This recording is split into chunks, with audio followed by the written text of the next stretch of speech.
napoy decrease kidney perfusion. Sa decrease kidney perfusion, sabay na siya sa decrease cardiac output ug decrease systemic BP.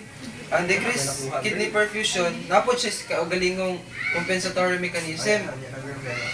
Ang sa decrease kidney perfusion, ang renin-angiotensin system. Ang kidneys mo secrete og renin, dayon for angiotensinogen sa liver o sa lungs. Ang angiotensin i-convert na sa angiotensin to. A2 will go back to adrenal cortex to stimulate production of aldosterone.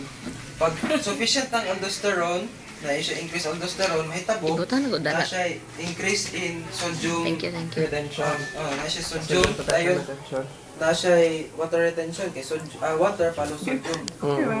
Then naapod siya angenin, vasopressin, endothelin, angenin, vasopressin, endothelin, o cytokines nga production.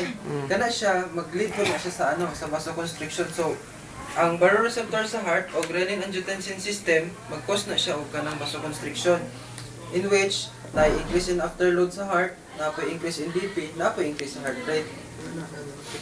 Dayon after that naanay vasoconstriction no.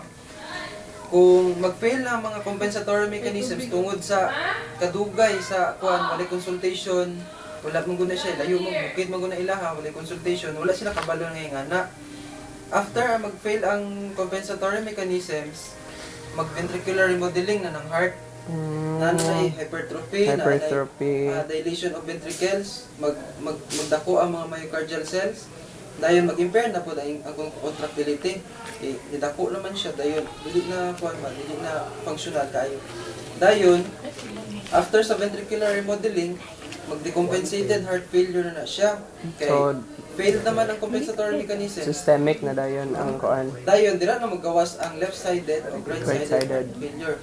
Magawas na sa left-sided heart failure, magawas na ang symptoms ng dyspnea. Siya kay kuan man, kanang decrease na ang pumping sa heart, decrease pod ang blood mo ato sa pulmonary vein o paadto sa sa lungs. Dayon, mao na siya decrease ang gas exchange sa mga alveoli kay na siya. Depektado ng heart dayon. Na siya non-productive ka kay kuan mo guni siya kanang kun fluid overload sa heart. Fluid retention. Na siya fluid retention dayon.